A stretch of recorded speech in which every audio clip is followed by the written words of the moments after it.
A editora Plug Me apresenta Dias Melhores Virão, de Max Lucado. Livro original da editora Thomas Nelson. Leitura Célio Moreira. Para Doug Kostovski, que é alguém importante. Caro ouvinte, o audiolivro que você está escutando é pontuado por alguns trechos numerados. Os números que você ouvirá se referem às notas encontradas no fim do CD, após o último capítulo. Elas serão úteis para os ouvintes que quiserem mais informações sobre os assuntos abordados. Introdução. Quando os fundamentos estão sendo destruídos.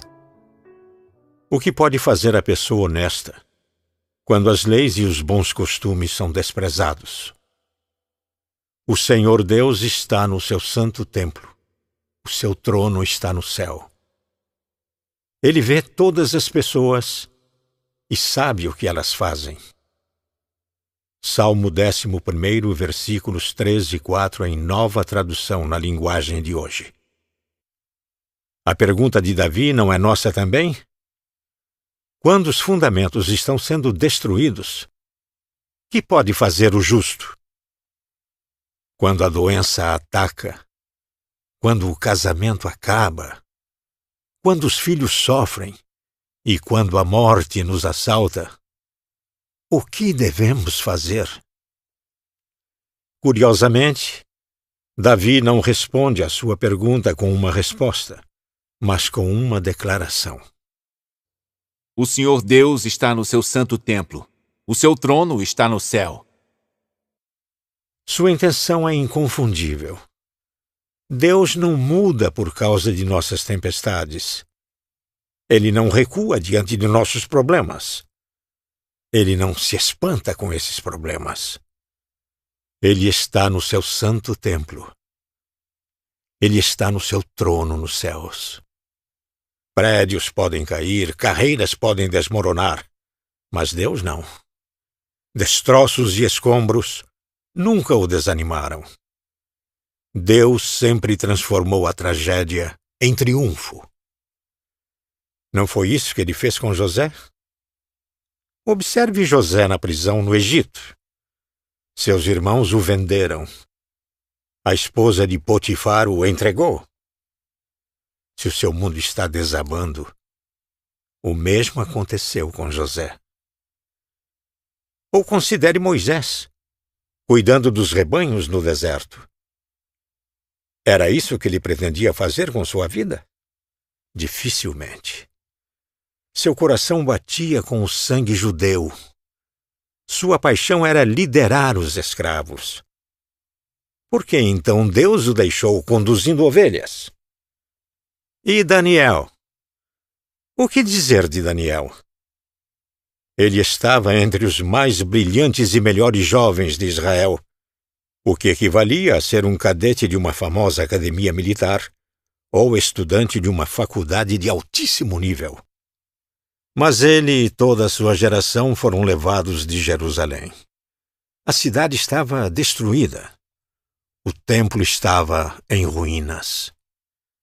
José estava na prisão, Moisés estava no deserto, Daniel estava preso. Esses eram momentos tenebrosos. Quem poderia ver algo de bom neles?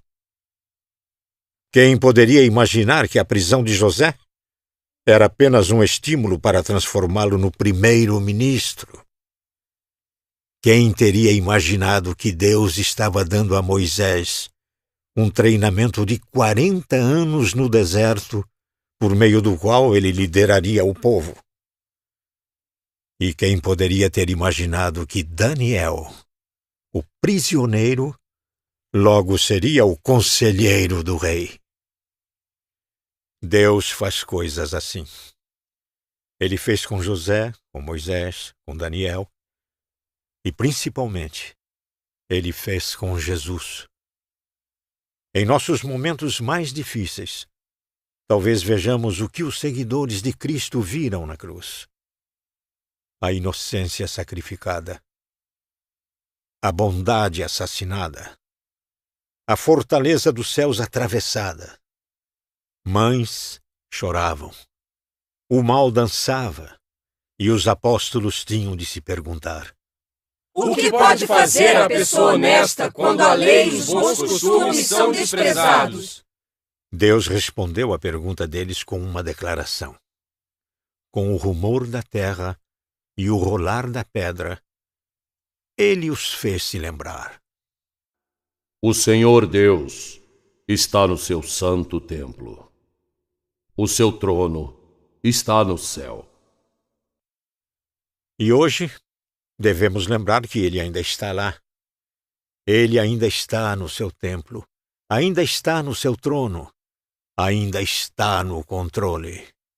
E ele ainda converte prisioneiros em príncipes, cativos em conselheiros, e transforma dias difíceis em tempos de descanso. O que ele fez em situações como essas, ele voltará a fazer. Cabe a nós pedir que ele o faça. Nesta obra, faremos perguntas que nos afligem durante momentos difíceis. Quem é o nosso Deus? Onde está Deus em tudo isso? O bem pode resultar do mal? E a oração? Será que Deus realmente está nos ouvindo?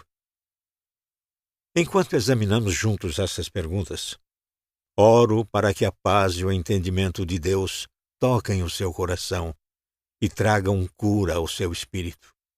Max Lucado.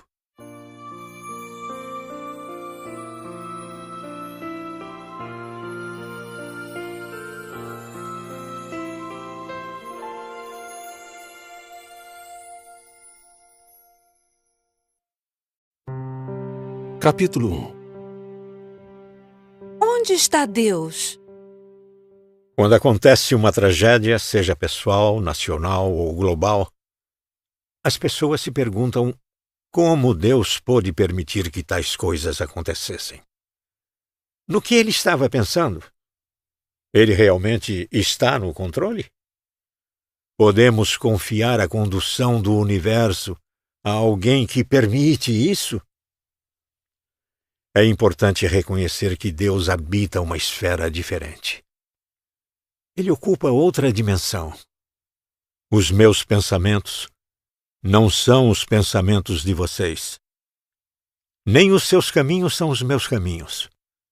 Assim como os céus são mais altos do que a terra, também os meus caminhos são mais altos do que os seus caminhos, e os meus pensamentos mais altos do que os seus pensamentos.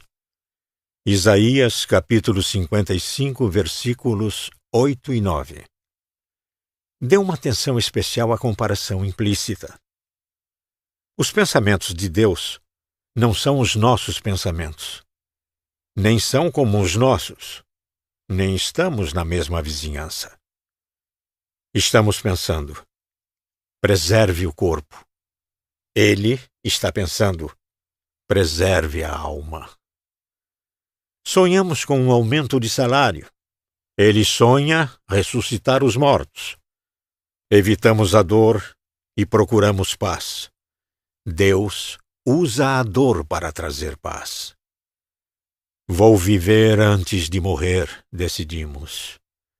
Morra para que você possa viver, ele instrui. Gostamos do que enferruja, ele gosta do que dura. Alegramo-nos com nossos sucessos, ele se alegra com nossas confissões. Mostramos aos nossos filhos o astro da Nike exibindo um sorriso de $1 milhão e dizemos, seja como Ronaldo. Deus aponta para o carpinteiro crucificado que tem os lábios manchados de sangue e um dos lados dilacerado e diz, seja como Cristo. Nossos pensamentos não são como os pensamentos de Deus. Nossos caminhos não são como os seus caminhos. Ele tem uma agenda diferente. Habita uma outra dimensão, vive em outro plano. Os céus declaram a glória de Deus. O firmamento proclama a obra de suas mãos. Um dia fala disso a outro dia. Uma noite o revela a outra noite. Sem discurso nem palavras, não se ouve a sua voz. Mas a sua voz ressoa por toda a terra, e as suas palavras até os confins do mundo. Salmo 19, versículos 1 e 4. A natureza é a oficina de Deus. O céu é o seu currículo. O universo é seu cartão de visita. Você quer saber quem é Deus? Veja o que ele fez. Você quer conhecer o poder de Deus? Dê uma olhada em sua criação. Está curioso para saber sobre a força de Deus? Faça uma visita à sua casa. Avenida 1 bilhão de estrelas do céu. Quer saber qual é o tamanho de Deus? Saia à noite e olhe para a luz das estrelas emitida há 1 milhão de anos. E depois leia Crônicas Segundas, capítulo 2, versículo 6. Quem é capaz de construir um templo para ele, Deus, visto que os céus não podem contê-lo, nem mesmo os mais altos céus? Ele não se contamina com a atmosfera do pecado. Não é controlado pela linha do tempo da história. Não é impedido pelo cansaço do corpo. O que controla você não controla Deus. O que preocupa você não preocupa Deus. O que cansa você não cansa Deus. A águia se incomoda com o tráfego? Não, ela voa acima dele.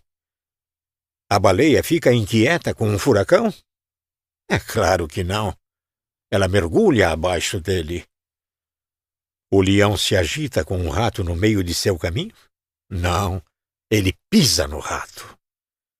E quão mais Deus é capaz de voar acima e mergulhar abaixo de nossos problemas e pisar neles.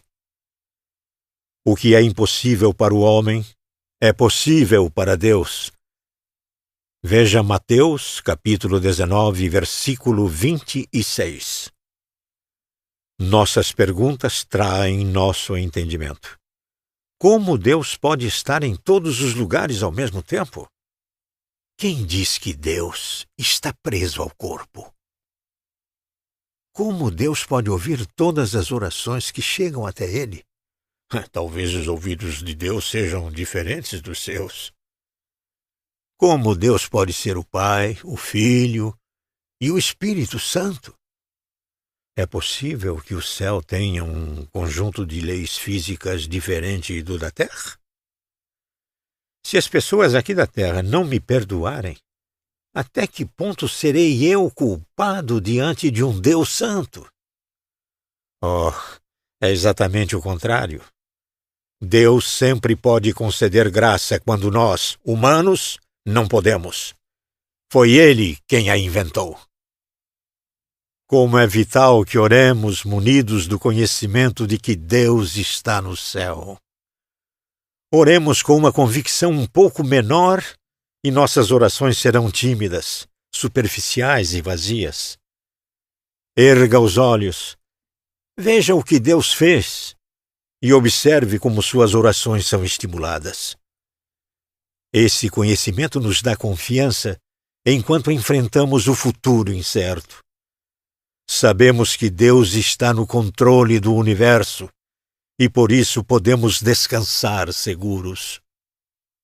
Mas também é importante o conhecimento de que este Deus, que está no céu, escolheu se inclinar para a terra para ver a nossa aflição e ouvir as nossas orações. Ele não está tão acima de nós, a ponto de não ser tocado por nossas lágrimas. Embora não possamos ver seu propósito ou seu plano, o Senhor do céu está no seu trono e no firme controle do universo e de nossa vida. Assim, nós lhe confiamos o nosso futuro. Nós lhe confiamos a nossa vida.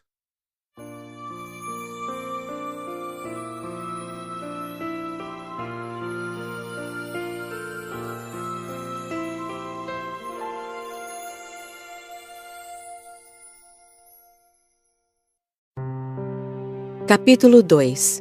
O grande amor de Deus. Seu canto fez com que aquilo acontecesse. Inicialmente não notei. Não havia motivos para que eu percebesse algo. As circunstâncias eram comuns. Um pai buscava a filha de 6 anos em uma reunião de escoteiras. Sara gosta da associação de escoteiros. Ela gosta dos prêmios que ganha e do uniforme que usa. Ela entrou no carro e me mostrou seu novo distintivo e alguns biscoitos que haviam acabado de sair do forno. Virei à rua, coloquei sua música preferida e voltei minha atenção para questões mais complicadas que envolviam agendas e obrigações. Mas pouco depois de entrar no labirinto do pensamento, voltei. Sara estava cantando. Cantando sobre Deus. Cantando para Deus. Cabeça para trás, queixo levantado e pulmões cheios. Ela enchia o carro de música. As harpas do céu pararam para ouvir. Aquela é minha filha? Ela parece mais velha. Parece mais velha, mais alta e até mais bonita. Será que dormi e perdi alguma coisa? O que aconteceu com as bochechas gorduchas? O que aconteceu com o rostinho e os dedinhos grossos? Ela está se tornando uma jovem. Cabelos loiros caem sobre seus ombros. Os pés estão balançando sobre o banco.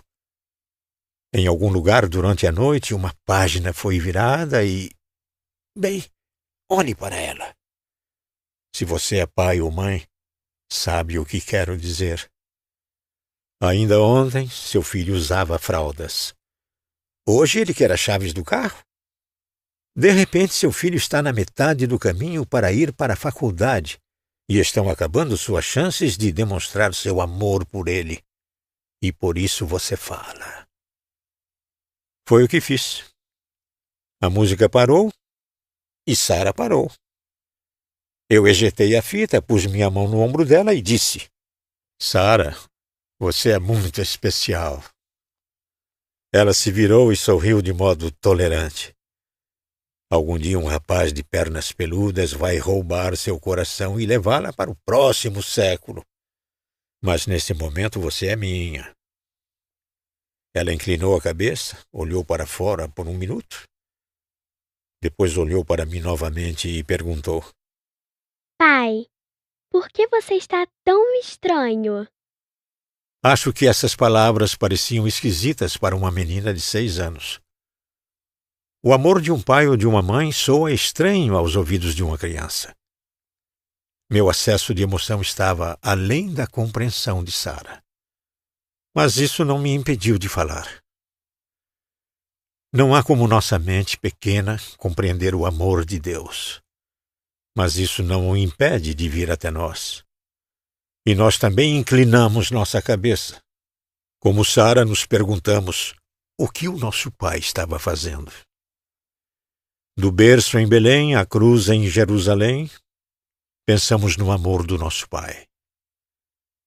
O que você pode dizer para esse tipo de emoção? Ao descobrir que Deus preferiria morrer a viver sem você, qual é a sua reação? Como você pode começar a explicar tal paixão? Se você fosse o apóstolo Paulo, não poderia. Você não faz afirmações, não dá explicações. Você faz algumas perguntas. Essas perguntas não são novas para você. Você já as fez antes. À noite você as fez. Nos momentos de raiva, você as fez. O diagnóstico de um médico as trouxe à tona, assim como a decisão no tribunal, o telefonema do banco e as tragédias incompreensíveis que ocorrem em nosso mundo. As perguntas são exames da dor, do problema e da circunstância. Não, as perguntas não são coisas novas, mas talvez as respostas sejam. Se Deus é por nós, quem será contra nós? Romanos, capítulo 8, versículo 31. A pergunta não é simplesmente quem será contra nós. Você poderia responder a essa pergunta. Quem é contra você? A doença, a inflação, a corrupção, a exaustão. As calamidades confrontam e os medos aprisionam. Se a pergunta de Paulo fosse: quem será contra nós? Poderíamos listar nossos inimigos com muito mais facilidade do que lutar contra eles. Mas essa não é a pergunta.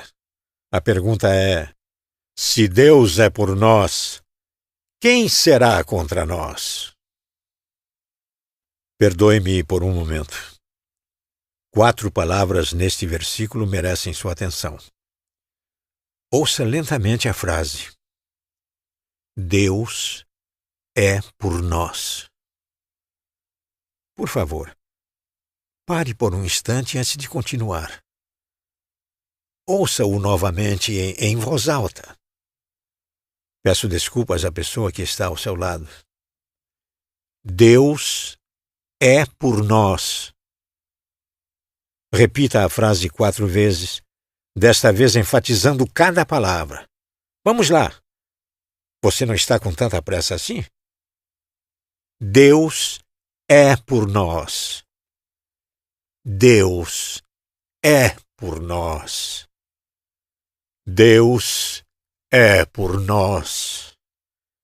Deus é por nós. Deus é por você.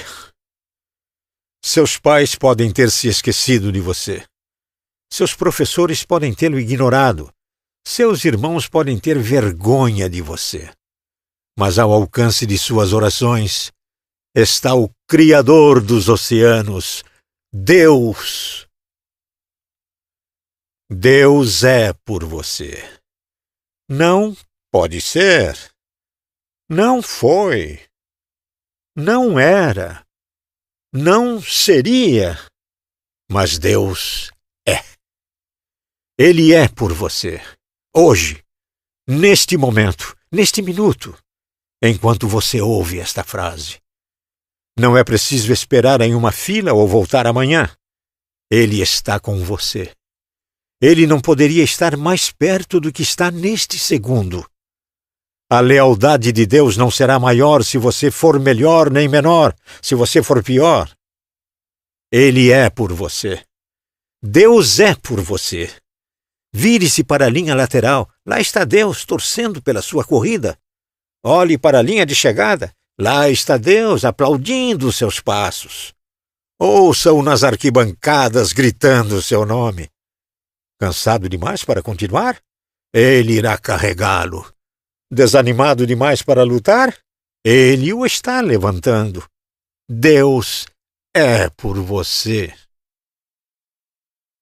Deus é por você. Se ele tivesse um calendário, o dia do seu aniversário estaria destacado por um círculo.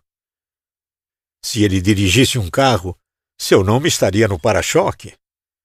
Se houvesse uma árvore no céu, ele gravaria seu nome em sua casca. Sabemos que ele tem uma tatuagem e sabemos o que ela diz. Eu gravei você nas palmas das minhas mãos. Isaías, capítulo 49, versículo 16.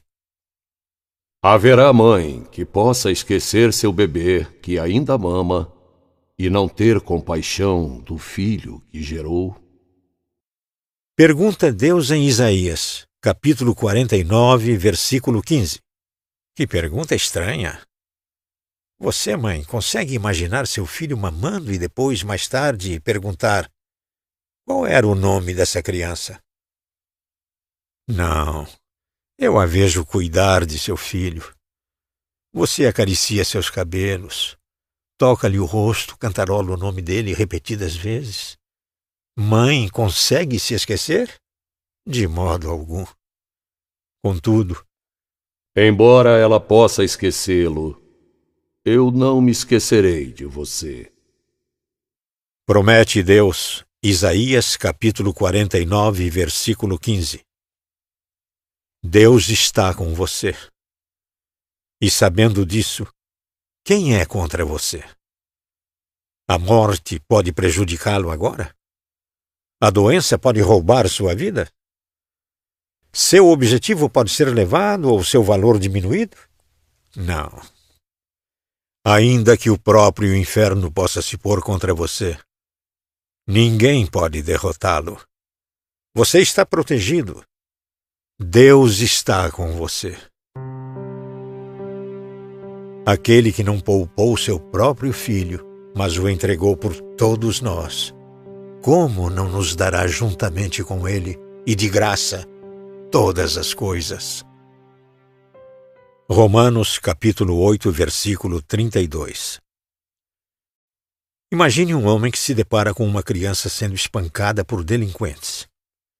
Ele se atira no meio da confusão, salva o menino e o leva para um hospital. O garoto recebe cuidados até se restabelecer. O homem paga o tratamento da criança. Descobre que a criança é órfã. A adota e lhe dá o seu nome. E então, certa noite, depois de meses, o pai ouve o filho chorando no travesseiro. Ele vai até o filho e pergunta o motivo de sua tristeza.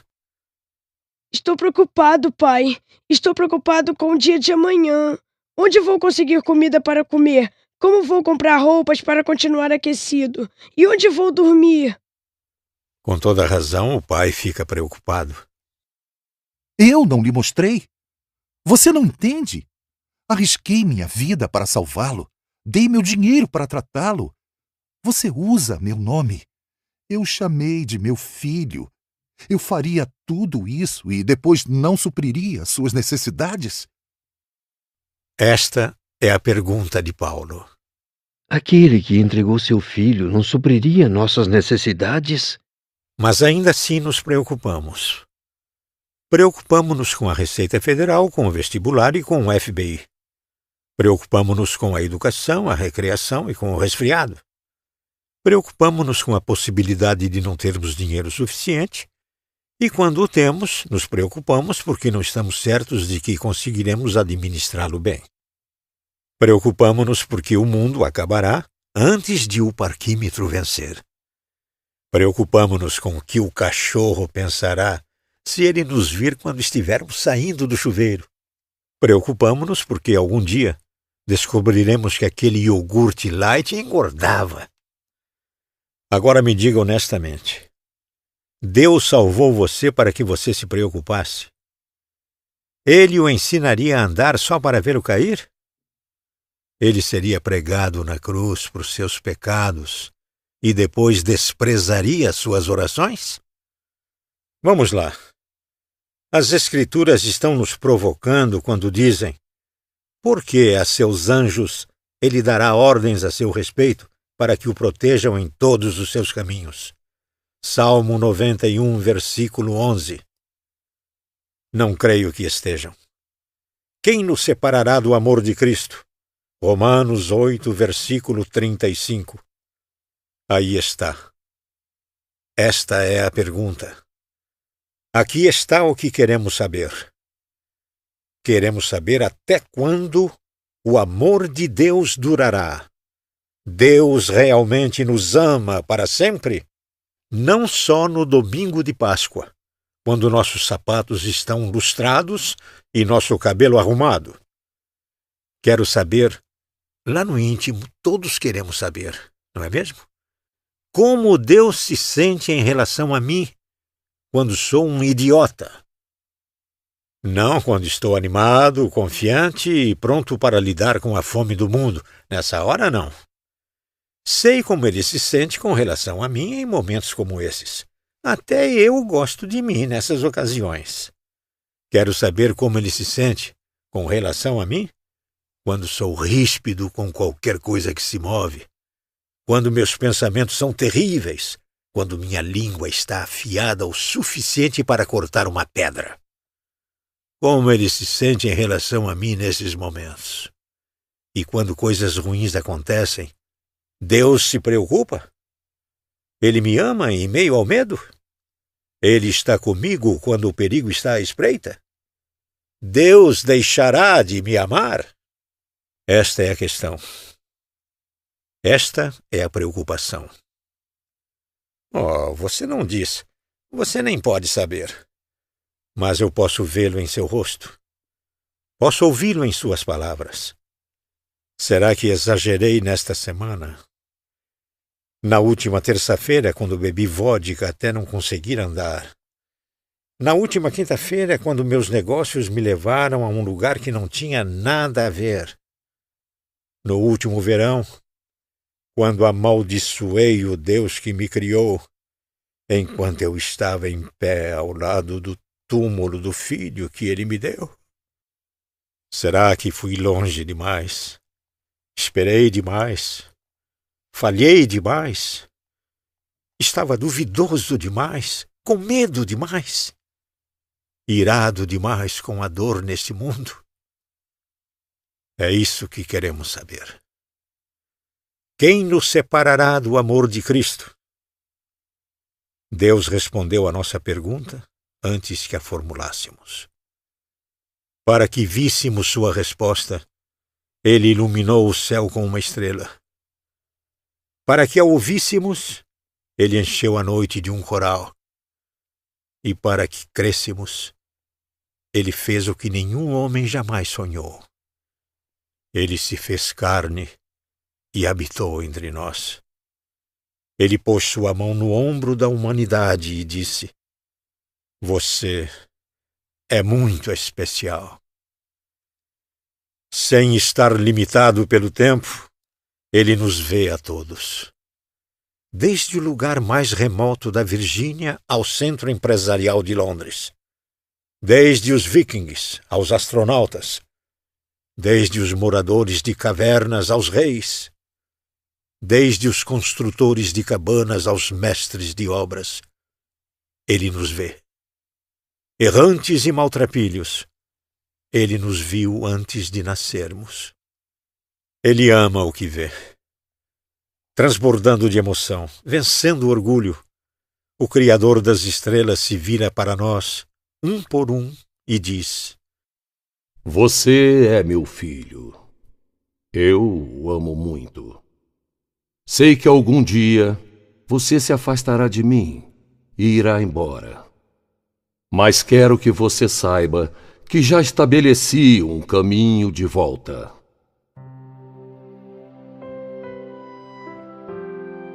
E para provar, Ele fez algo extraordinário.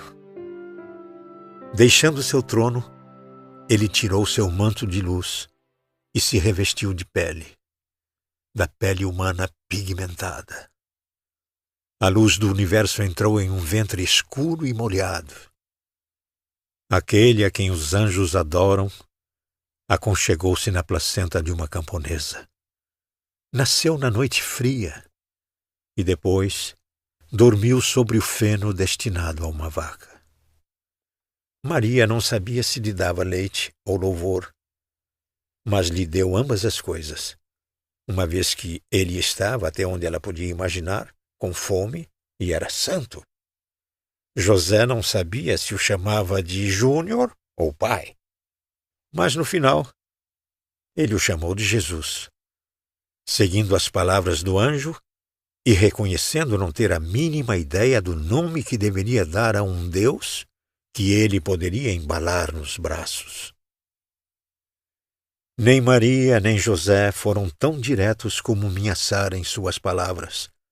Mas você não acha que a cabeça dele se inclinou e a mente se perguntou: Afinal, o que você está fazendo, Deus? Ou melhor, Deus, o que você está fazendo no mundo? Alguma coisa pode me fazer parar de amar você? Pergunta Deus. Escuta falar a sua língua, dormir na sua terra e sentir as suas dores. Veja o Criador da visão e do som, enquanto ele espirra, tosse e assoa o nariz. Você me pergunta se eu entendo como você se sente? Olhe nos olhos alegres da criança em Nazaré. É Deus indo para a escola. Pense na criancinha à mesa de Maria. É Deus derramando o leite. Você se pergunta: até quando o meu amor durará?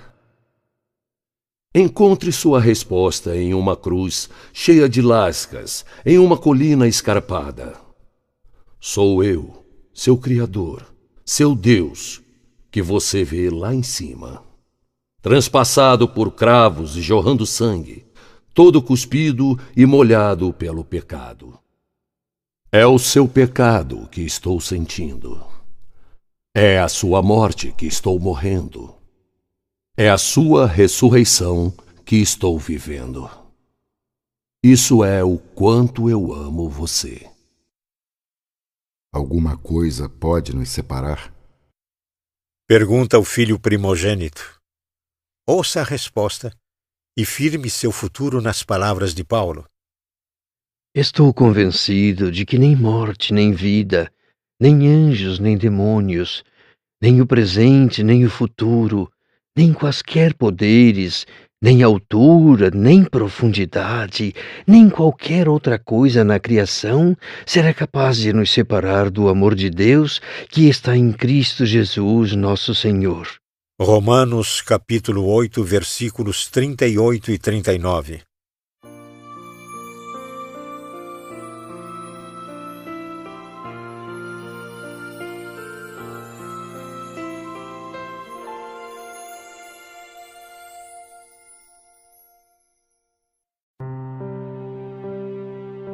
Capítulo 3. Com os olhos no Pai. É 2 vezes melhor para nós pensarmos em Deus do que pensarmos em qualquer outra pessoa ou coisa. Deus quer que comecemos e terminemos nossas orações pensando nele. Quanto mais focados estivermos nas coisas lá do alto, mais inspirados estaremos aqui na terra. Ampliar. Ao ampliar um objeto, você o aumenta para que possa entendê-lo. Quando ampliamos Deus, fazemos o mesmo. Aumentamos nossa consciência acerca dele para que possamos entendê-lo melhor. É exatamente isso que acontece quando adoramos. Tiramos nossa mente de nós mesmos e a colocamos em Deus. A ênfase está nele. Gosto do modo como a última frase da oração do Senhor é traduzida na The Message, a mensagem. Mateus, capítulo 6, versículo 13. Você está no comando. Você pode fazer o que quiser. Você resplandece na beleza. Sim, sim, sim. Poderia ser mais simples. Deus está no comando. Este conceito não é estranho para nós. Quando o garçom do restaurante lhe traz um hambúrguer frio e um refrigerante quente, você quer saber quem é o chefe dele. Quando um camarada jovem quer impressionar sua namorada, ele a leva à loja de conveniência onde ele trabalha e diz, com orgulho, toda noite, das 5 às 10, eu sou o chefe aqui. Sabemos o que significa estar no comando de um restaurante ou de uma loja. Mas, e estar no comando do universo? É isso que Jesus declara. Esse poder, ele, Deus, exerceu em Cristo, ressuscitando-o dos mortos e fazendo-o assentar-se à sua direita, nas regiões celestiais, muito acima de todo governo e autoridade, poder e domínio, e de todo nome que se possa mencionar, não apenas nesta era, mas também na que há de vir. Deus colocou todas as coisas debaixo de seus pés e o designou cabeça de todas as coisas para a igreja. Efésios, capítulo 1, versículos 20 e 22. Há muitos exemplos acerca da autoridade de Jesus, mas só mencionarei um de meus favoritos. Jesus e os discípulos estão em um barco atravessando o mar da Galileia. Uma tempestade surge de repente, e o que era calmo fica violento. Ondas terríveis se levantam do mar e batem na embarcação. Marcos descreve claramente a cena. Levantou-se um forte vendaval e as ondas se lançavam sobre o barco, de forma que este foi se enchendo de água. Marcos, capítulo 4, versículo 37. É muito importante que você tenha uma imagem precisa, por isso vou pedir que se imagine no barco. Trata-se de um barco forte, mas não propício para essas ondas de 3 metros de altura. Ele lança a proa primeiro em direção à parede de água. A força das ondas inclina perigosamente o barco até a proa parecer apontada para o céu. E quando você começa a temer que o barco vire para trás, ele se lança para frente e cai no vale de outra onda. Inúmeras mãos se unem às suas para agarrar o mastro. Todos os seus companheiros de barco estão com a cabeça molhada e os olhos arregalados. Você tenta ouvir uma voz que traga calma, mas tudo o que ouve são gritos e preces. De repente lhe ocorre uma coisa. Falta alguém? Onde está Jesus? Ele não está no mastro. Ele também não está agarrado a canto algum. Onde ele está? Então você ouve algo, um barulho, um som deslocado. Era como se alguém estivesse roncando. Você se vira e olha, e lá está Jesus, enrolado na popa do barco, dormindo. Você não sabe se fica surpreso ou furioso. Então sente ambas as coisas. Como ele pode dormir em um momento como esse? Ou, como perguntaram os discípulos: Mestre, não te importas que morramos? Marcos, capítulo 4, versículo 38. A tempestade que deixou os discípulos em pânico o deixa com sono. O que pôs medo nos olhos deles, o pôs para dormir.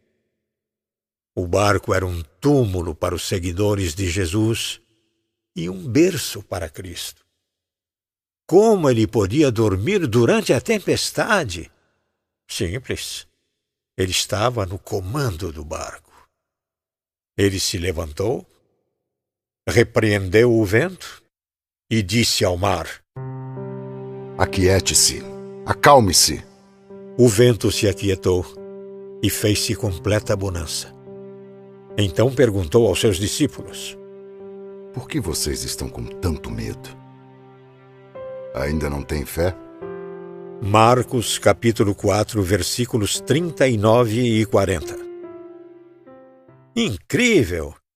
Ele não entoa um mantra ou balança uma varinha mágica. Nenhum anjo é chamado. Nenhuma ajuda é necessária. O mar enfurecido se acalma no mesmo instante. Uma calma imediata. Nem uma onda, nem uma gota, nem uma rajada de vento.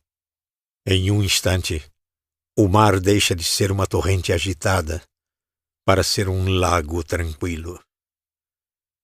Qual a reação dos discípulos? Ouça o versículo 41. Eles estavam apavorados e perguntavam uns aos outros: Quem é este que até o vento e o mar lhe obedecem? Eles nunca conheceram um homem como aquele. As ondas estavam sujeitas a ele, e os ventos eram seus servos. E isso era apenas o começo daquilo que os companheiros de mar de Jesus testemunhariam.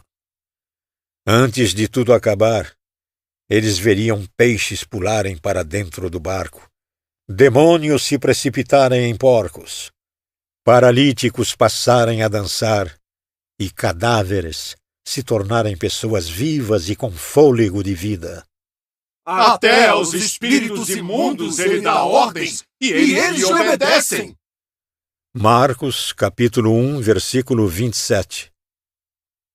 É de admirar que os discípulos estivessem dispostos a morrer por Jesus? Eles nunca haviam visto tal poder, nunca haviam visto tal glória. Era como se todo o universo fosse o reino de Jesus. Você não teria necessidade de explicar esse versículo para eles. Eles saberiam o que ele significava. Porque teu é o reino, o poder e a glória para sempre. Mateus, capítulo 6, versículo 13. Na verdade, seriam 2 desses pescadores resgatados a declarar a autoridade de Jesus mais claramente. Ouça o que diz João. Aquele que está em vocês é maior do que aquele que está no mundo. João, livro 1, capítulo 4, versículo 4. Ouça o que diz Pedro. Jesus subiu aos céus e está à direita de Deus. A ele estão sujeitos anjos, autoridades e poderes. 1 Pedro, capítulo 3, versículo 22.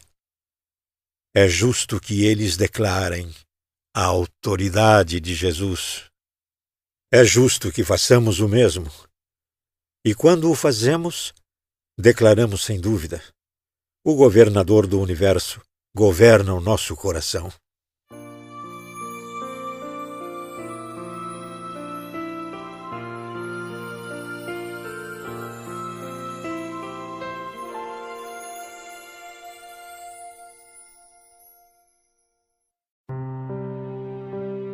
Capítulo 4.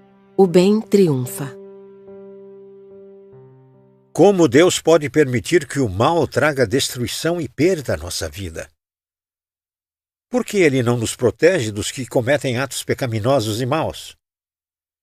Nosso coração dói, nossas perguntas se agitam, e não obstante, vimos a bondade surgir da tragédia e da dor.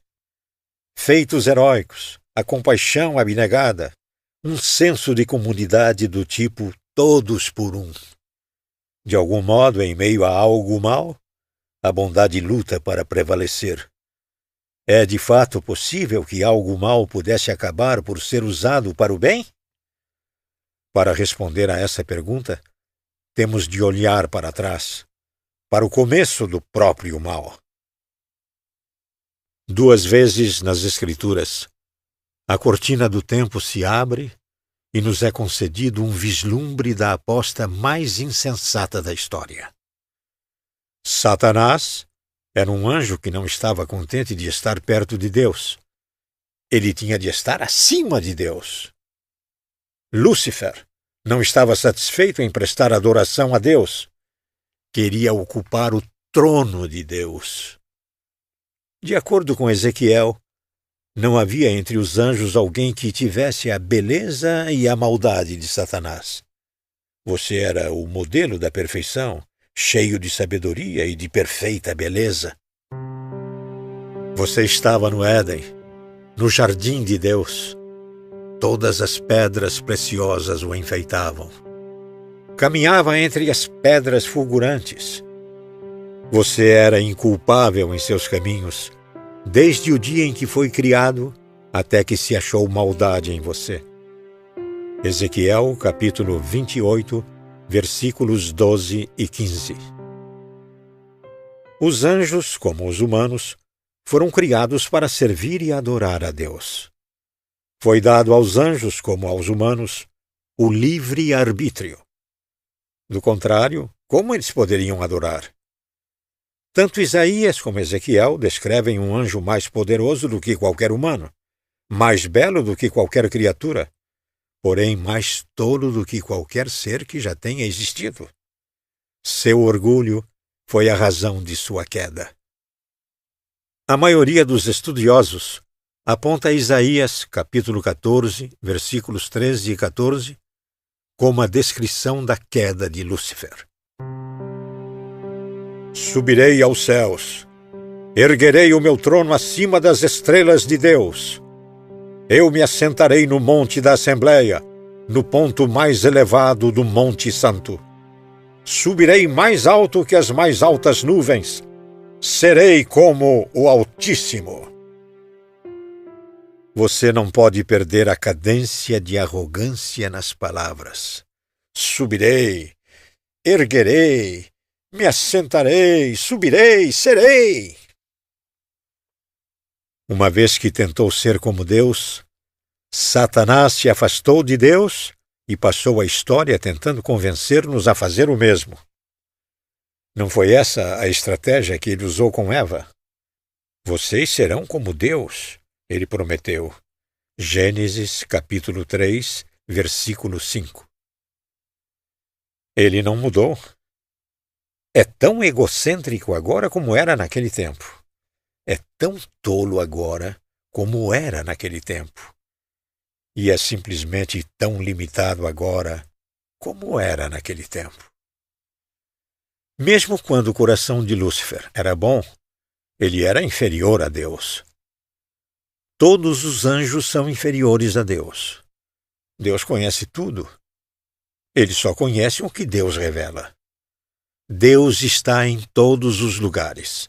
Eles só podem estar em um único lugar. Deus é todo-poderoso.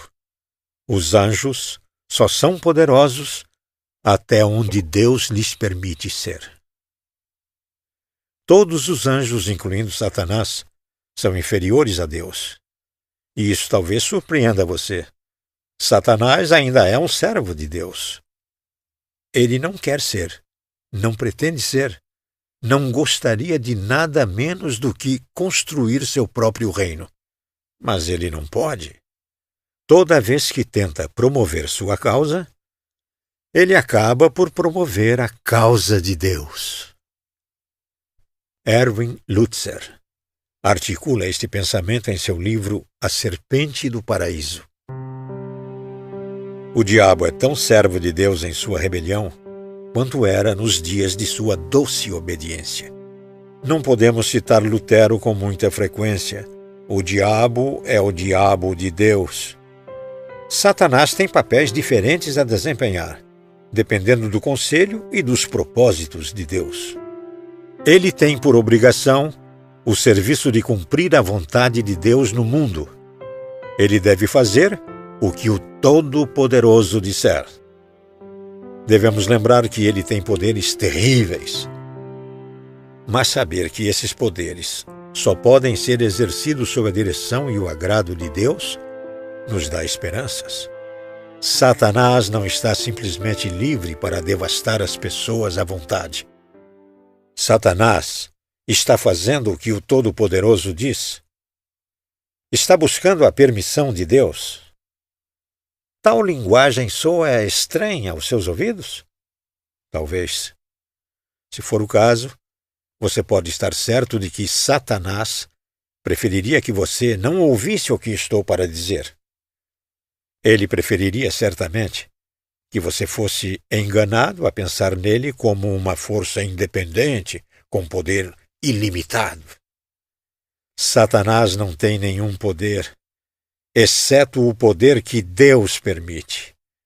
Ele preferiria que você nunca ouvisse as palavras de João. Aquele que está em você, o Espírito de Deus, é maior do que aquele que está no mundo, o diabo. 1 João, capítulo 4, versículo 4. E ele certamente preferiria que você nunca descobrisse como Deus usa o diabo como um instrumento para promover a causa de Cristo. Como Deus usa Satanás para fazer a obra do céu. Deus usa Satanás para 1.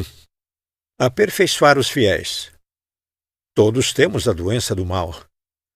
Até o mais manso entre nós tem uma tendência a se admirar excessivamente. Ao que parece, o apóstolo Paulo também. Seu currículo impressionava. Uma audiência pessoal com Jesus, um participante das visões celestiais, um apóstolo escolhido por Deus, um autor da Bíblia. Ele curou os doentes, viajou pelo mundo e escreveu alguns dos maiores documentos da história. Poucos poderiam se igualar a ele em termos de realizações. E talvez ele soubesse disso. Talvez tenha havido um momento em que Paulo começou a se fazer elogios. Deus, que amava Paulo e odiava o orgulho, protegeu Paulo contra o pecado. E ele usou Satanás para isso. Coríntios, livro 2, capítulo 12, versículos 12 e 7. Não nos é dito qual é a natureza do espinho, mas nos é dito qual é o seu propósito: manter Paulo humilde. Também nos é revelada a sua origem: um mensageiro de Satanás. O mensageiro poderia ter sido uma dor, um problema ou uma pessoa que fosse um tormento. Não sabemos. Mas sabemos que o mensageiro estava sob o controle de Deus. Por favor, escute o que Paulo diz a seguir. 3 vezes roguei ao Senhor que o tirasse de mim, mas ele me disse: Minha graça é suficiente para você, pois o meu poder se aperfeiçoa na fraqueza. Versículos 8 e 9. Satanás e suas forças foram simplesmente ferramentas nas mãos de Deus para fortalecer um servo. Outro exemplo do diabo como servo de Deus é a tentação de Jó. O diabo ousa questionar a estabilidade da fé de Jó, e Deus lhe dá permissão para testá-la. Pois bem, diz Deus, tudo o que ele possui está nas suas mãos. Apenas não toque nele. Jó, capítulo 1, versículo 12. Observe que Deus dá a permissão e estabelece os parâmetros da luta. Jó passa no teste e Satanás se queixa, afirmando que Jó teria caído se fosse forçado a enfrentar a dor. Mais uma vez, Deus dá permissão e novamente dá os parâmetros. Ele está nas suas mãos. Apenas poupe a vida dele. Jó, capítulo 2, versículo 6. Embora a dor e as perguntas sejam abundantes, no final, a fé e a saúde de Jó são maiores do que nunca.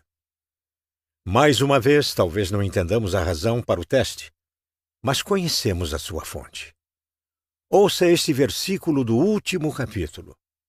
Os familiares de Jó o consolaram e o confortaram por todas as tribulações que o Senhor tinha trazido sobre ele. Capítulo 42, versículo 11. Satanás não tem poder, exceto aquele que Deus lhe dá. Mesmo quando parece vencer, Satanás perde. Martinho Lutero acertou em cheio quando descreveu o diabo como ferramenta de Deus, uma enxada usada para cuidar do jardim de Deus. A enxada não corta nunca o que o jardineiro pretende preservar e nunca preserva o que o jardineiro pretende arrancar. Com certeza, uma parte do castigo de Satanás é a frustração que ele sente em servir, sem querer, como uma ferramenta para criar um jardim para Deus.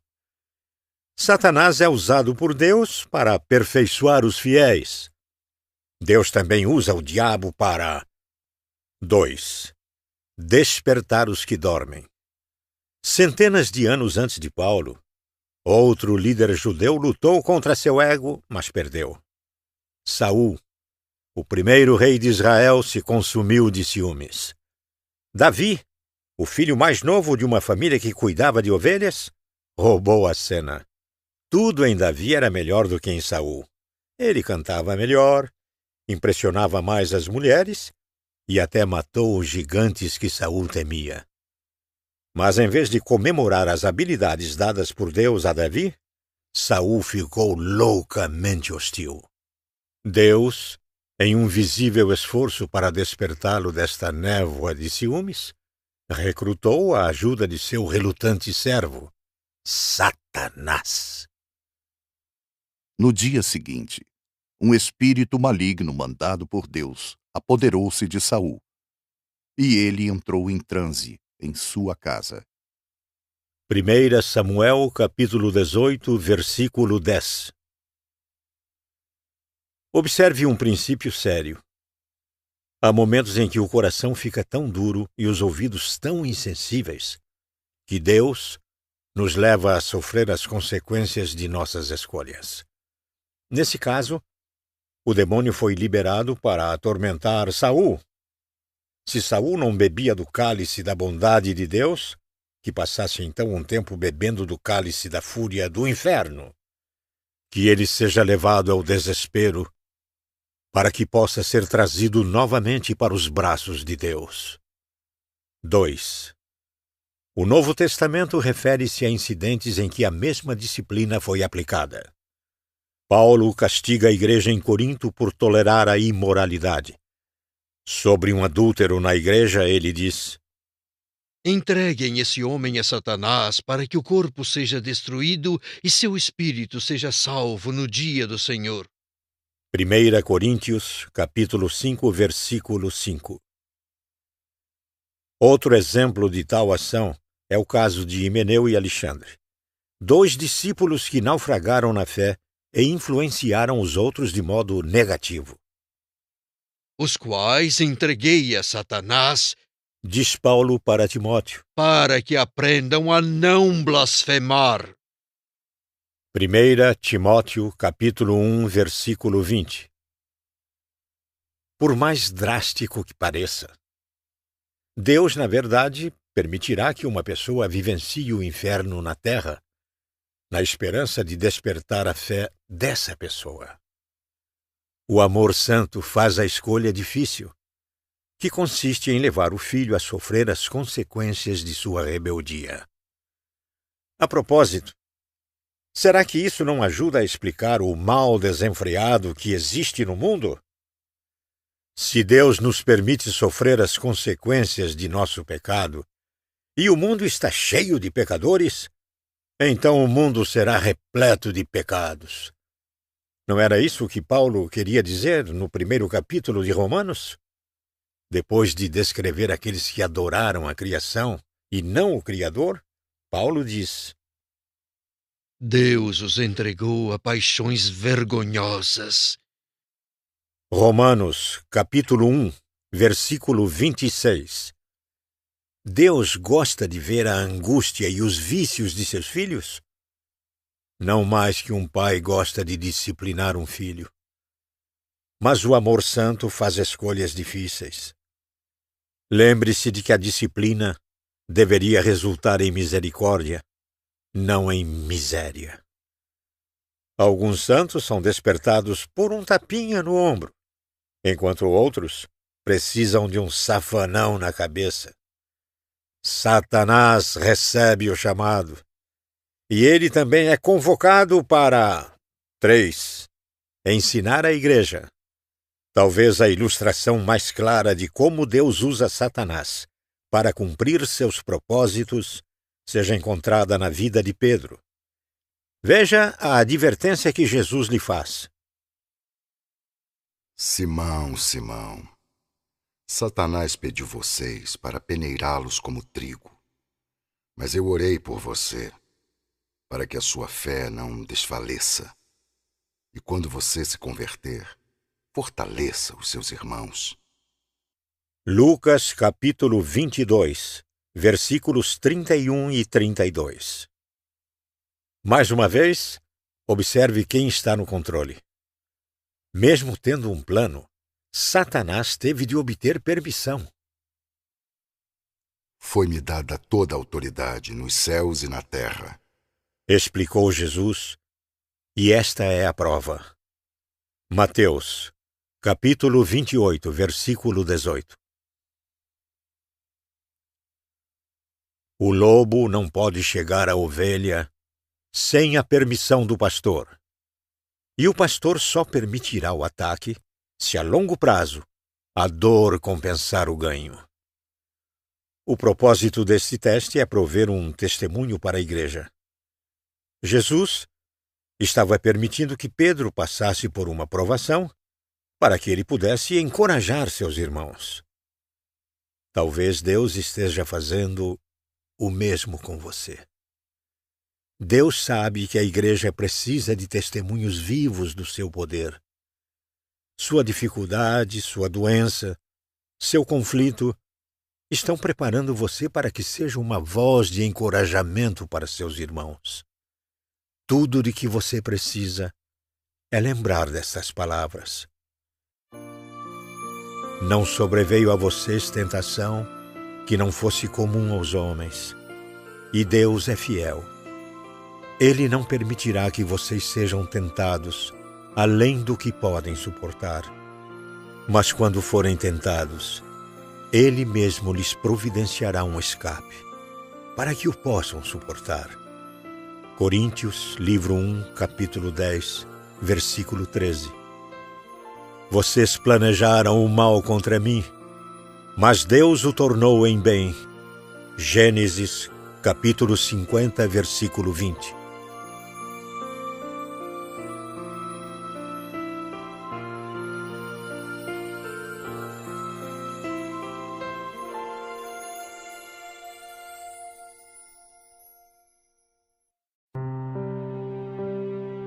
Capítulo 5.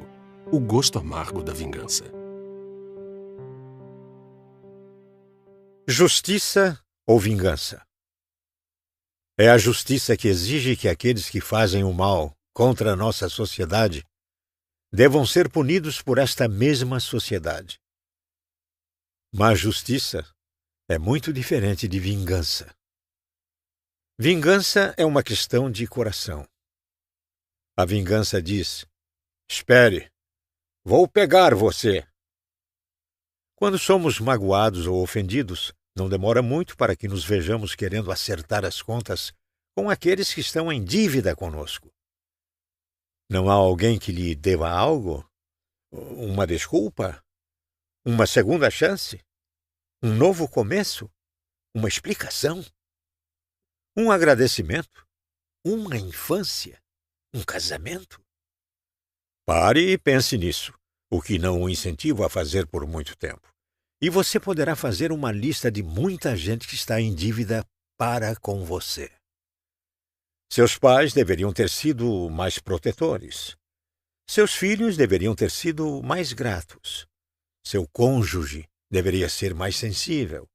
Seu pastor deveria ter sido mais atencioso. O que você vai fazer com os que estão em dívida com você? As pessoas de seu passado meteram as mãos no seu bolso e levaram o que era seu. O que você vai fazer? Poucas perguntas são mais importantes. Lidar com a dívida é algo que está na essência de sua felicidade. Jesus disse: Pois se perdoarem as ofensas uns dos outros, o Pai Celestial também lhes perdoará. Mas se não perdoarem uns aos outros, o Pai Celestial não lhes perdoará as ofensas. Mateus, capítulo 6, versículos 14 e 15. Jesus não questiona a realidade de suas feridas. Ele não duvida que tenham pecado contra você. A questão não é a existência da dor. A questão é o tratamento da dor. O que você vai fazer com suas dívidas? O escritor Dale Carnegie fala sobre uma visita ao Yellowstone Park, em que viu um urso pardo. O grande animal estava no centro de uma clareira, alimentando-se de coisas que eram deixadas no campo. Por vários minutos, ele se regalou sozinho.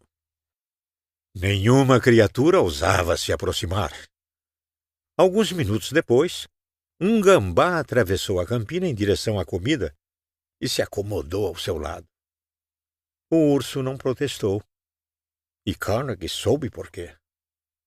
O urso pardo, disse ele, sabia como era alto o preço de se vingar. 1. Seríamos inteligentes se aprendêssemos a fazer o mesmo. Ajustar contas é algo que custa caro. Para começar, você paga um preço que envolve seu relacionamento com outras pessoas. Você já percebeu nos filmes de faroeste como o caça-recompensas viaja sozinho? Não é difícil entender por que isso acontece. Quem quer andar com um sujeito que ajusta contas para ganhar a vida? Quem quer se arriscar a tê-lo como inimigo? Mais de uma vez ouvi um homem despejar a sua raiva. Ele achava que eu estava ouvindo, quando na verdade eu estava pensando. Espero nunca fazer parte de sua lista. Que tipos briguentos esses caça-recompensas. Melhor deixá-los sozinhos. Ande com gente irritada e você poderá ser atingido por uma bala perdida. Acertar dívidas é uma ocupação solitária. É também uma ocupação prejudicial à saúde. Você paga um preço alto fisicamente. A Bíblia coloca ainda mais claramente esta questão.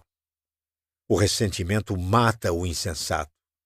Jó, capítulo 5, versículo 2. Isso me faz lembrar de uma velha conversa de Amos e Andy. Amos pergunta o que é aquela garrafinha que Andy está usando em volta do pescoço. Nitroglicerina. Ele responde. Espantado por ver que Andy estava usando um colar de nitroglicerina, Amos pede uma explicação.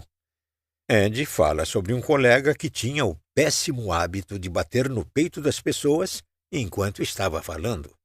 Isso me deixa louco. Diz Andy. Estou usando essa nitroglicerina porque da próxima vez em que ele me bater, vou explodir seu dedo. Andy não é o primeiro a se esquecer que, ao tentar se vingar, você se machuca. Jó estava certo quando disse. Você que se dilacera de ira. Jó, capítulo 18, versículo 4. Você já percebeu que descrevemos as pessoas que nos aborrecem como pessoas que enchem a paciência? A que paciência estamos nos referindo? Com certeza, não a delas. Somos nós que sofremos. Se estiver interessado em ajustar contas, você nunca descansará. Como isso se dá? Para começar, seu inimigo talvez nunca chegue a pagar o que deve. Por mais que você pense que mereça uma desculpa, pode ser que quem lhe deve desculpa não concorde com tal avaliação. O racista talvez nunca se arrependa. O chauvinista talvez nunca mude. Por mais que você tenha argumentos em sua busca por vingança, talvez essa justiça nunca lhe dê nada. E se você ganhar algo, isso lhe bastará? Pensemos de fato nisso. Até onde a justiça é suficiente? Imagine seu inimigo por um instante. Imagine-o amarrado a uma coluna para ser chicoteado. O homem de braços fortes que está com o chicote se vira para você e pergunta: quantas chicotadas? E você dá um número. O chicote bate, o sangue se espalha e o castigo é infligido. Seu inimigo cai ao chão e você vai embora. Você está feliz agora? Sente-se melhor? Está em paz? Talvez por um tempo, sim. Mas logo outra lembrança virá à tona e outra chicotada será necessária. Quando tudo isso termina? Isso para. Quando você leva a sério as palavras de Jesus. Pois se perdoarem as ofensas uns dos outros, o Pai Celestial também lhes perdoará. Mas se não perdoarem uns aos outros, o Pai Celestial não lhes perdoará as ofensas. Mateus, capítulo 6, versículos 14 e 15. Trata-me como trato o meu próximo. Você está ciente de que é isso que está dizendo para o seu pai? Dá-me o que dou a ele. Concede-me a mesma paz que concedo aos outros.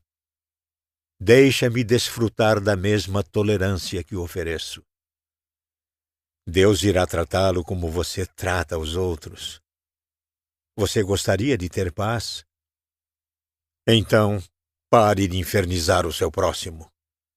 Quer desfrutar da generosidade de Deus? Então deixe que os outros desfrutem da sua. Gostaria de ter convicção de que Deus o perdoa? Acho que você sabe o que precisa fazer.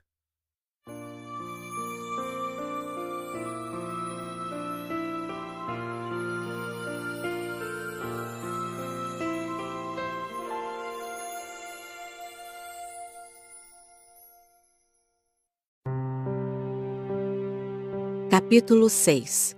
No silêncio, Deus fala. Quando estamos magoados, às vezes encontramos a cura falando sobre essa mágoa. Com um amigo, com um conselheiro, com Deus. Mas, por fim, chega o momento de parar de falar e começar a ouvir. Há vezes em que falar é violar o momento. Nesses casos, o silêncio representa o maior respeito. O termo que mais bem define instantes como esses é reverência. Essa foi uma lição que Jó, o homem na Bíblia mais tocado pela tragédia e pelo desespero, aprendeu. Se Jó tinha um defeito, seu defeito era a língua. Ele falava demais. Não que alguém pudesse culpá-lo. A calamidade lançou-se sobre o homem como uma leoa sobre um bando de gazelas. E quando o alvoroço passou, mal havia restado uma parede em pé ou um ente querido com vida. Os inimigos mataram o gado de Jó, e relâmpagos destruíram suas ovelhas. Ventos fortes deixaram sob os escombros seus filhos, que faziam festa. Jó sabia como era perder aqueles a quem amava quando a casa veio abaixo. Jó nem teve tempo de enterrar seus filhos, antes de ver a lepra em suas mãos e as terríveis feridas em sua pele. Sua esposa, ainda que muito compassiva, lhe disse: amaldiçoe a Deus e morra. Seus 4 amigos se aproximaram de seu leito, como sargentos instrutores, dizendo-lhe que Deus é justo e que a dor é consequência do pecado, e que, tão certo quanto 2 mais 2 são 4, Jó devia ter algum antecedente criminal em seu passado para sofrer assim. Cada um tinha sua própria interpretação de Deus, e cada um falava em alto e bom som sobre quem é Deus e por que Deus fizera aquilo tudo. Eles não foram os únicos a falar sobre Deus. Quando os acusadores de Jó pararam, Jó deu sua resposta. De um lado para o outro, eles andavam. Jó abriu a boca. Jó, capítulo 3, versículo 1. Então respondeu Elifaz, de Temã. Jó, capítulo 4, versículo 1. Então Jó respondeu. Capítulo 6, versículo 1. Então Bildade de Suá respondeu. Capítulo 8, versículo 1. Então Jó respondeu. Capítulo 9, versículo 1. Então Zofar, de Naamate, respondeu. Capítulo 11, versículo 1. Este ping-pong verbal se estende por 23 capítulos. Por fim, Jó fica cheio dessas respostas. Chega de conversa fiada em grupo. É hora de fazer um discurso importante. Ele segura o microfone com uma mão e o púlpito com a outra e começa. Por 6 capítulos, Jó dá suas opiniões sobre Deus. Desta vez o capítulo começa com E Jó prosseguiu. E Jó prosseguiu. E Jó prosseguiu. Ele define Deus, explica Deus e examina Deus. Tem-se a impressão de que Jó sabe mais sobre Deus do que o próprio Deus.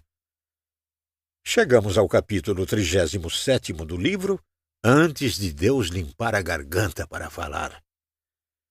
O capítulo 38º começa com estas palavras. Então o Senhor respondeu a Jó. Se a sua Bíblia for igual à minha, há um erro nesse versículo. As palavras estão perfeitas, mas a altura da voz está errada. A voz deveria ser assim. Então o Senhor respondeu a Jó. Deus fala.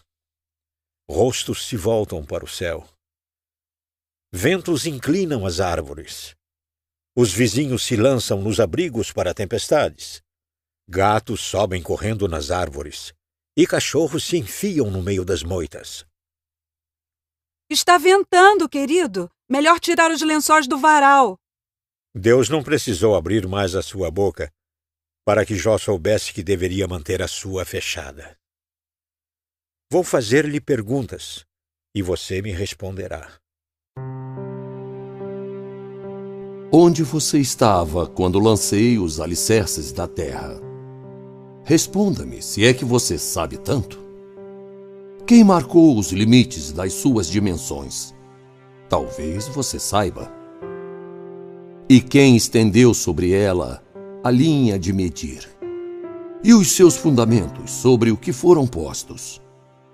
E quem colocou sua pedra de esquina enquanto as estrelas matutinas juntas cantavam e todos os anjos se regozijavam? Capítulo 38, versículos 3 e 7. Deus inunda o céu de perguntas, e Jó não pode deixar de fazer outra coisa senão entender. Somente Deus define Deus. Você precisa conhecer o alfabeto antes de poder ler. E Deus diz para Jó: Você nem conhece o ABC do céu, muito menos todo o vocabulário. Pela primeira vez, Jó fica quieto, silenciado pela enxurrada de perguntas. Você já foi até as nascentes do mar? Já passeou pelas obscuras profundezas do abismo? Acaso você entrou nos reservatórios de neve? Já viu os depósitos de Saraiva? É você que dá força ao cavalo ou veste o seu pescoço com sua crina tremulante? Você o faz saltar como gafanhoto?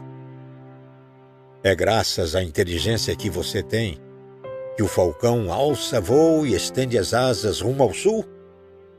Capítulo 38, versículo 16.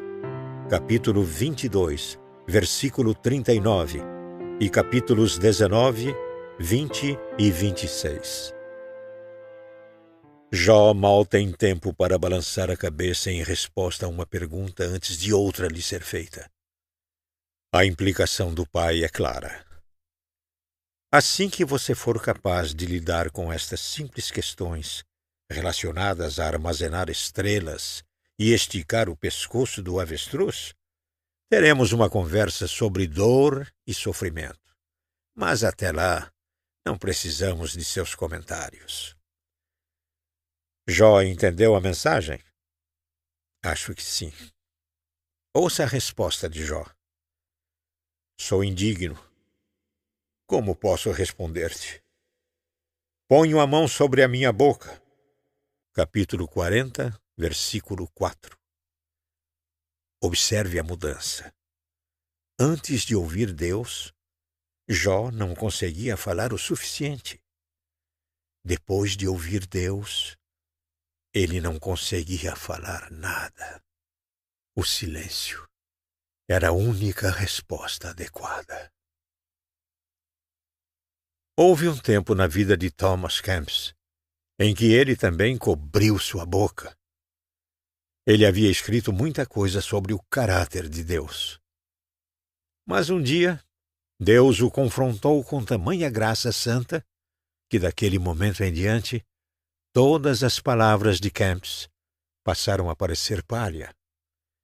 Ele deixou de lado a caneta e nunca mais escreveu outra linha. Ele pôs a mão sobre sua boca. O termo usado para tais momentos é reverência. Jesus ensinou-nos a orar com reverência, ao exemplificar para nós o santificado seja o teu nome.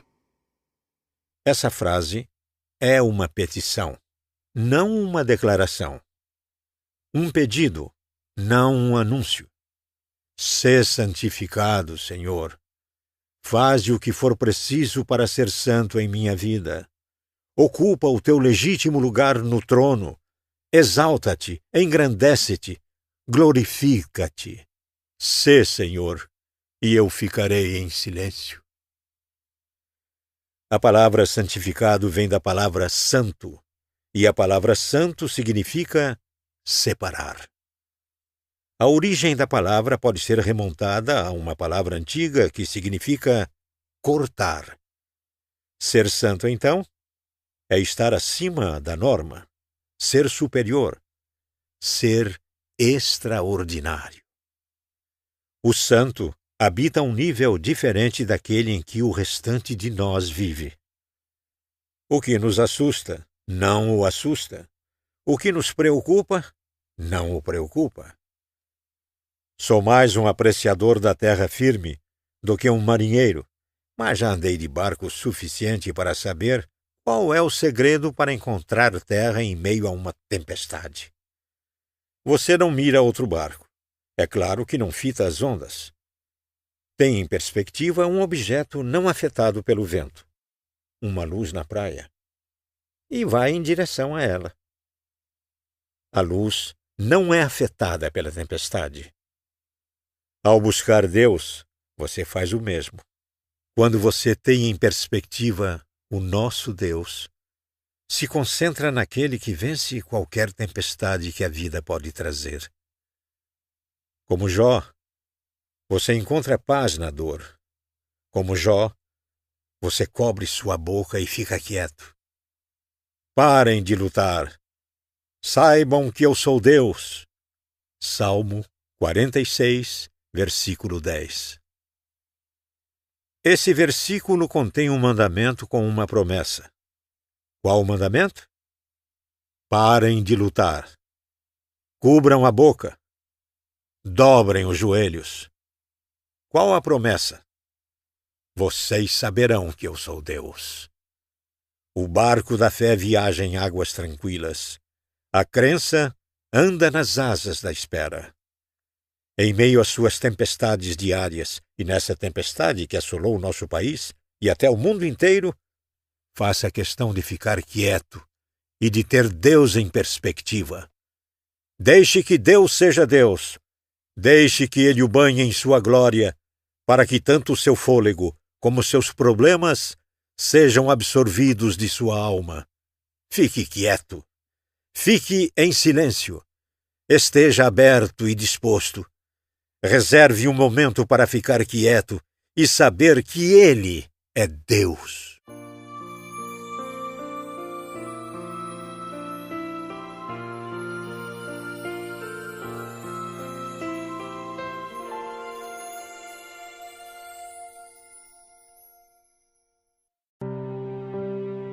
Capítulo 7. Na tempestade, oramos.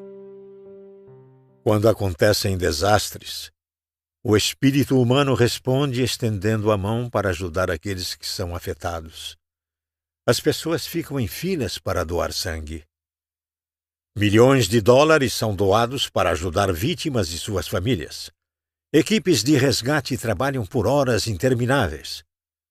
Mas o esforço mais essencial é realizado por outra equipe valente. Sua tarefa? Guardar e envolver o mundo com oração. Aqueles que oram mantêm vivas as fogueiras da fé. Na maioria dos casos, nem sabemos seus nomes. Foi o que aconteceu com uma pessoa que orou em um certo dia há muito tempo. Seu nome não é importante. Seu aspecto é imaterial. Seu sexo não vem ao caso. Seu título é irrelevante. Essa pessoa é importante não por conta de quem foi, mas sim pelo que fez. Ela foi até Jesus em nome de um amigo. Seu amigo estava doente e Jesus poderia ajudar. Era preciso que alguém fosse até Jesus. Por isso, esse alguém foi. Outros se preocupavam com o homem doente em outros sentidos. Alguns levavam comida, outros ofereciam tratamento, outros ainda consolavam a família. Cada papel foi importante. Cada pessoa foi útil. Mas ninguém foi mais vital do que aquele que foi até Jesus. João diz: Então as irmãs de Lázaro mandaram alguém dizer a Jesus: Senhor, aquele a quem amas está doente. João, capítulo 11, versículo 3. Alguém levou o pedido. Alguém percorreu o caminho. Alguém foi até Jesus em nome de Lázaro. E uma vez que alguém foi até ele, Jesus respondeu. Na economia do céu, as orações dos santos são itens valiosos. O apóstolo João concordaria. Ele escreveu a história de Lázaro e foi cuidadoso ao mostrar a sequência. A cura começou quando o pedido foi feito.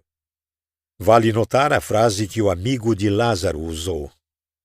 Ao falar para Jesus sobre a doença, ele disse: Senhor, aquele a quem amas está doente. Ele não baseou seu apelo no amor imperfeito de quem estava necessitado, mas no amor perfeito do Salvador. Ele não disse: aquele que o ama está doente. Ele disse: aquele a quem amas está doente. O poder da oração, em outras palavras, não depende daquele que faz a oração, mas daquele que a escuta.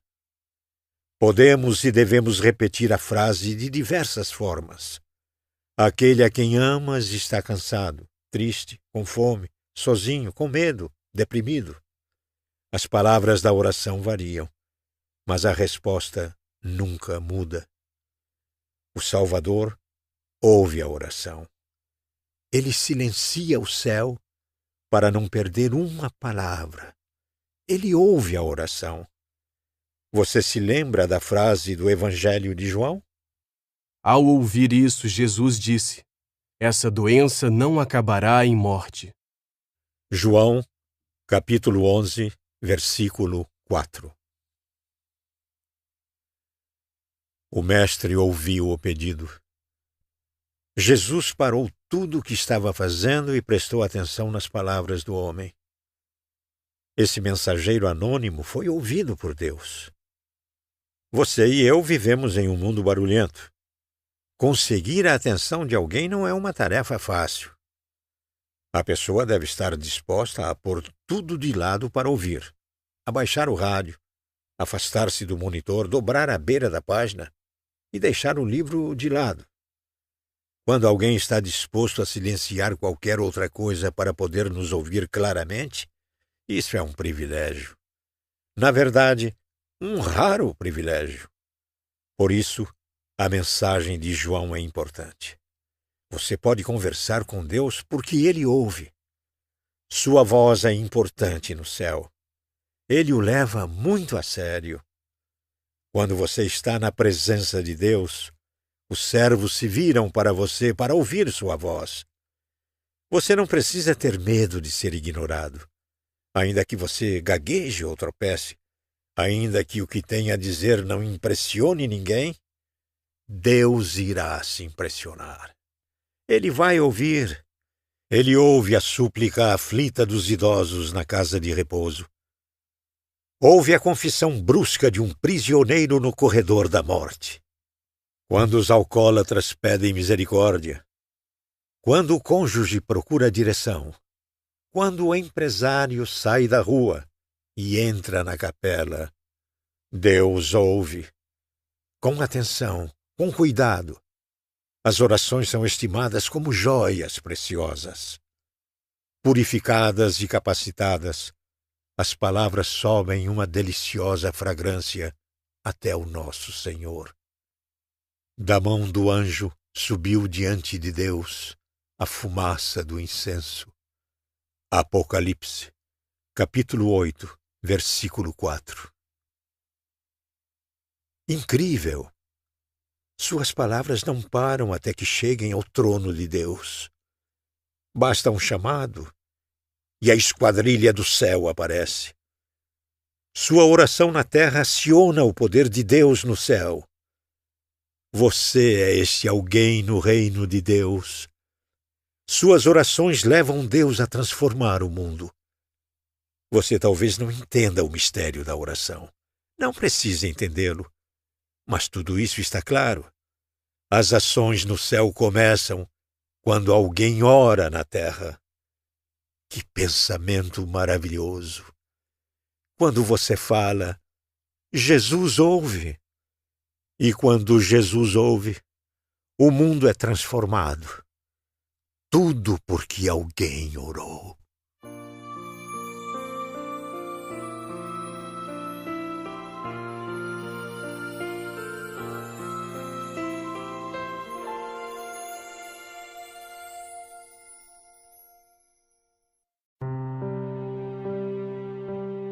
Capítulo 8. Pela perspectiva de Deus. Não gostamos de dizer adeus a quem amamos, mas temos de fazê-lo. Por mais que tentemos evitá-lo, por mais relutantes que estejamos para discutir a questão, a morte é uma parte muito real da vida. No final, todos nós devemos soltar a mão dos que amamos, deixando-os nas mãos daquele que não vimos. Você consegue se lembrar da primeira vez em que a morte o forçou a dizer adeus? A maioria de nós consegue. Eu consigo. Quando eu estava na 3ª série, cheguei da escola um dia surpreso ao ver o caminhão de meu pai na entrada de casa. Eu o encontrei em seu banheiro fazendo a barba. Seu tio Buck faleceu hoje. Ele disse. A notícia fez com que eu me sentisse triste. Eu gostava do meu tio. Eu não o conhecia bem, mas gostava dele. O acontecimento também me deixou curioso. No funeral ouvi palavras do tipo, partiu, passou dessa para melhor, se foi. Esses eram termos estranhos. Eu me perguntava, partiu para onde? Passou dessa para quê? Foi-se por muito tempo? Sem dúvida, descobri desde então que não sou o único que tem perguntas sobre a morte. Ouça qualquer discussão sobre a volta de Cristo e alguém perguntará. Mas e aqueles que já morreram? O que acontece com os cristãos entre a sua morte e a volta de Jesus? Ao que parece, a igreja em Tessalônica fez a mesma pergunta. Veja as palavras do apóstolo Paulo para ela em 1 Tessalonicenses.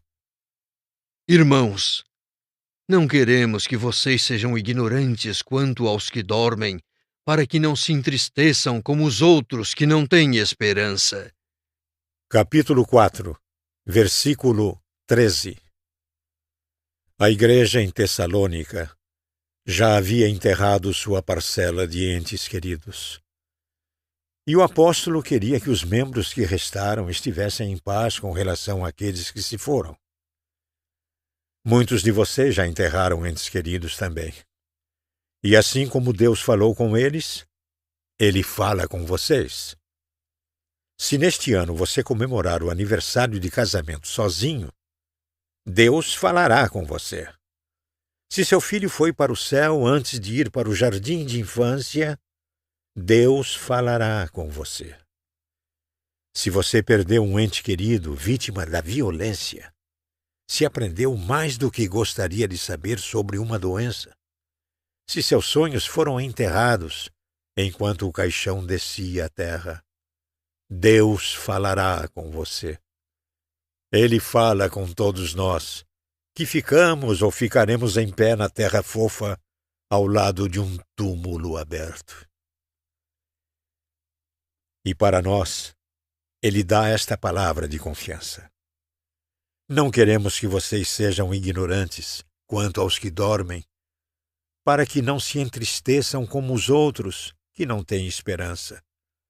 Se cremos que Jesus morreu e ressurgiu, cremos também que Deus trará, mediante Jesus e com Ele, aqueles que nele dormiram. Tessalonicenses 1, capítulo 4, versículos 13 e 14. Deus transforma nosso sofrimento desesperado em um sofrimento cheio de esperança. Como? Dizendo que veremos nossos entes queridos novamente. Não é nisso que queremos acreditar? Desejamos saber que nossos entes queridos estão seguros com a morte. Desejamos a certeza restabelecida de que a alma vai imediatamente ficar com Deus. Mas temos coragem de acreditar nisso? Podemos acreditar nisso? Segundo a Bíblia, podemos. A Bíblia, surpreendentemente, é reservada com relação a esta fase de nossa vida. Ao falar sobre o período entre a morte e a ressurreição do corpo, a Bíblia não grita, ela apenas sussurra. Mas na confluência desses sussurros, ouve-se uma voz firme. Essa voz autoritária assegura-nos que na morte, o cristão imediatamente entra na presença de Deus e desfruta de uma comunhão consciente com o Pai e com aqueles que foram antes dele. De onde tiro essas ideias? Ouça alguns dos sussurros. Porque para mim, o viver é Cristo e o morrer é lucro. Caso continue vivendo no corpo, terei fruto do meu trabalho e já não sei o que escolher. Estou pressionado dos dois lados. Desejo partir e estar com Cristo, o que é muito melhor. Filipenses, capítulo 1, versículos 21 e 23. A linguagem aqui sugere uma partida imediata da alma após a morte. Os detalhes gramaticais são um pouco entediantes, mas levaram o estudioso a sugerir. O que Paulo está dizendo aqui é que no momento em que ele parte ou morre, nesse momento, ele está com Cristo. 1. Outra dica vem da carta que Paulo escreveu aos Coríntios. Talvez você já tenha ouvido a frase estar ausentes do corpo e habitar com o Senhor. Paulo usou-a pela primeira vez em Coríntios, livro 2, capítulo 5, versículo 8. Preferimos estar ausentes do corpo e habitar com o Senhor. Não gostamos de dizer adeus àqueles a quem amamos. Mas se o que a Bíblia diz sobre o céu for verdade, e eu creio que seja, então a oração final, a última oração respondida, é o céu. É justo que choremos, mas não há necessidade de nos desesperarmos. Eles tiveram dor aqui. Não tem dor lá. Eles lutaram aqui. Não tem lutas lá. Você e eu talvez estejamos curiosos para saber por que Deus os levou para casa. Mas eles não estão. Eles entendem. Estão neste momento em paz, na presença de Deus. Faze-o novamente, Senhor.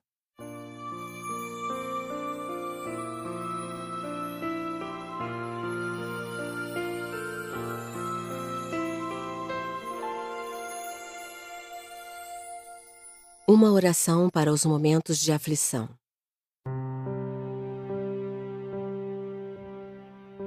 Querido Senhor, a nossa esperança ainda é a de despertarmos. A nossa esperança ainda é a de abrirmos os olhos sonolentos e pensarmos: que sonho horrível! Como isso pôde ter acontecido? Estamos tristes, Pai, e por isso nos achegamos a Ti. Não pedimos ajuda a Ti. Nós a suplicamos. Não pedimos, imploramos. Sabemos o que Tu podes fazer.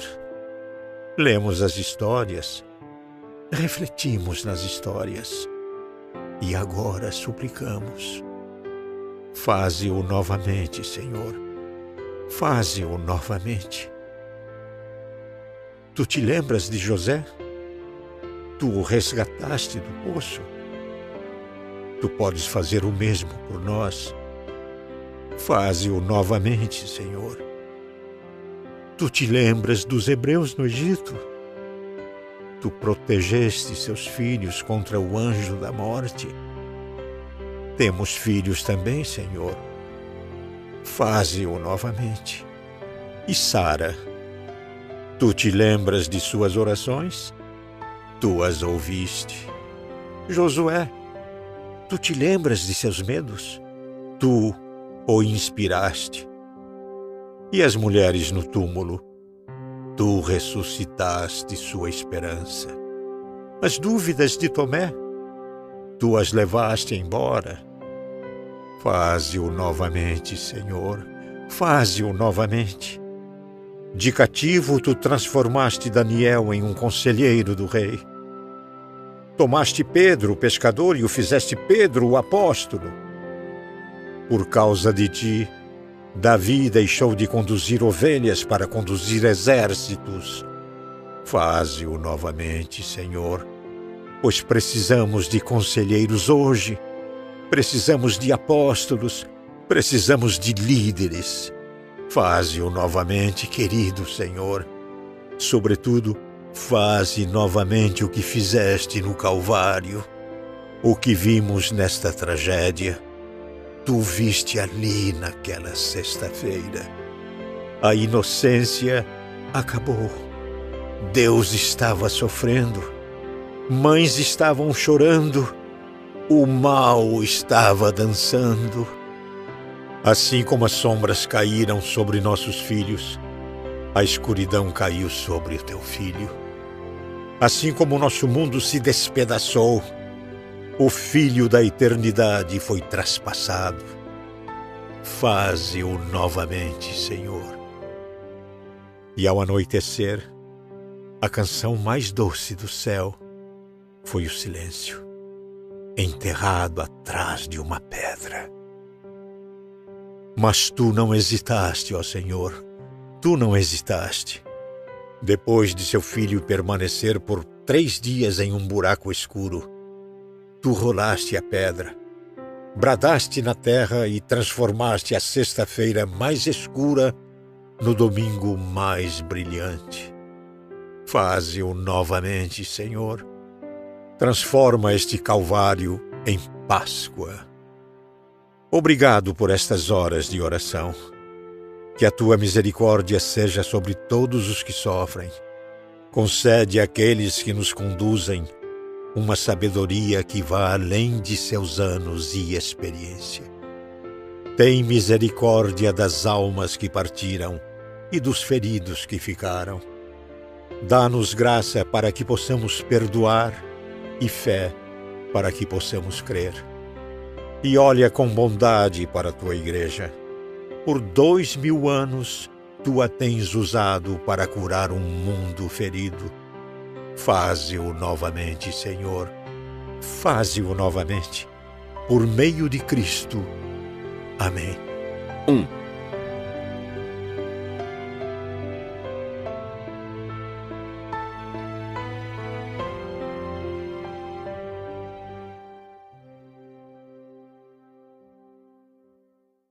Notas. Capítulo 4. O bem triunfa. 1. Lutzer Erwin. A Serpente do Paraíso. Vida, segunda edição, São Paulo, 1998, 102. 2. Ibid, 111. Capítulo 5. O gosto amargo da vingança. 1. MacArthur, John. The Pardon of Prayer. Fita de áudio. Panorama City, Califórnia. Word of Grace, 1980. Capítulo 8. Pela perspectiva de Deus. 1. Roekema Anthony. A Bíblia e o Futuro. Cultura Cristã, São Paulo, 1984, 104. Faze-o novamente, Senhor. Uma oração para os momentos de aflição. 1.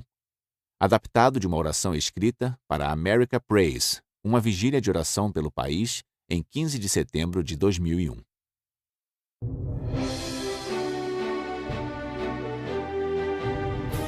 Você acabou de ouvir um audiolivro da editora Plug Me.